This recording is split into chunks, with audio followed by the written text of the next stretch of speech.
It is a peaceful little town, and it's very much a town of the old ways in a way. There's always the community feels the pain and feels the grief of what happens.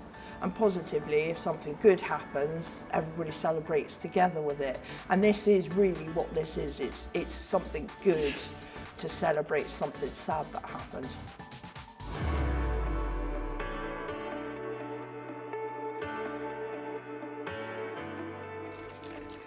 There's loads of paint coming out. I love it, that's beautiful. Right. We're building a big temple that lasts for an evening and then we burn. And the reason we're doing it is because we're sitting here in Radstock, which is a small community which has been really impacted by the death of one young person and then the ripples of grief and pain that then go through the rest of the community.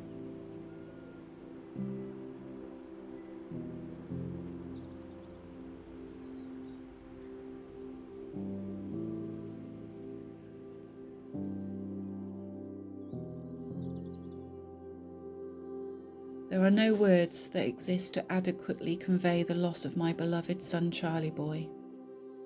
His voice, his laughter, his love, the lack of him, the absence of him. That brutal act denied Charlie boy and I of the future we should have had together.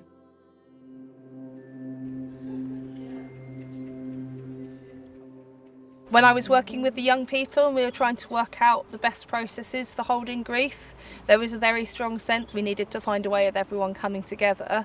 And we also really wanted to show that the young people here are brilliant artists, are really wonderful humans, that they do great things and they're not just kids in hoodies sitting on benches, you know, looking at you funny. They've been building different parts, mostly making what you see up here, sort of like the flower pieces, spray painting them, drawing them in, putting on the messages. I think it's the collaborative nature of it that makes it powerful. It's the fact that it's not owned by one person, it's not totally shaped by one person, it really is for anybody and anybody can come and access it and anybody can paint on it and there's no good, there's no perfect. The reason that works is because we're burning it so people don't have that same fear around making something that looks just right. They'll just be like, this is what I'm putting into it, and it allows the easier creativity than maybe you can find otherwise in workshops. People just relax into it in a different way. And that's the real key to all of this. You know, you think that art is just a decorative thing, but art can hold really big emotions and it can change lives. Seeing young people coming together, understanding what it's about, and actually know that we care, the community cares, but there's a positive element to being able to let that grief out and then seeing it burn down, but with that, much like they say with the phoenix, rising from the ashes, so it's your memories being released, but not forgotten.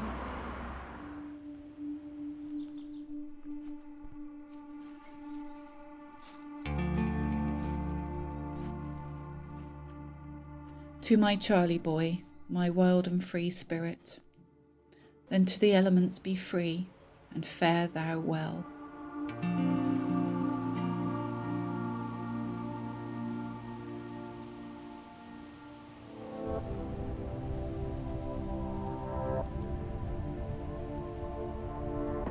I will be forever indebted to Charlie's friends, who at the scene did all they possibly could to save my Charlie boy.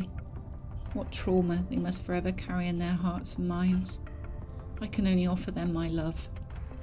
To all Charlie's friends, I promise that I will always be here for you should you ever need me, in the same way that Charlie had always been there for you.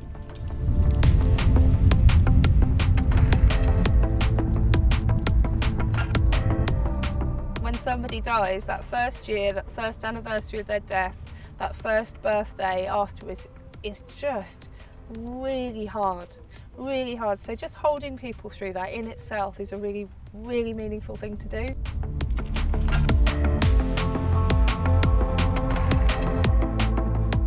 It was a project that we didn't know we needed, but very much you can see it was. So the way that young people have actually come down, and whenever you mention there's art and Charlie, they're here. They want to be involved. They want to remember their friends, but they also want that outlet. So I can't thank Ruby and her team enough for coming down and supporting us with the work that we've been doing with them. been a really joyous few days. I think it's been really beautiful. And everything else that we do with the crane and the fire show and everything else, that's just the icing on the cake, really, is the way I see it.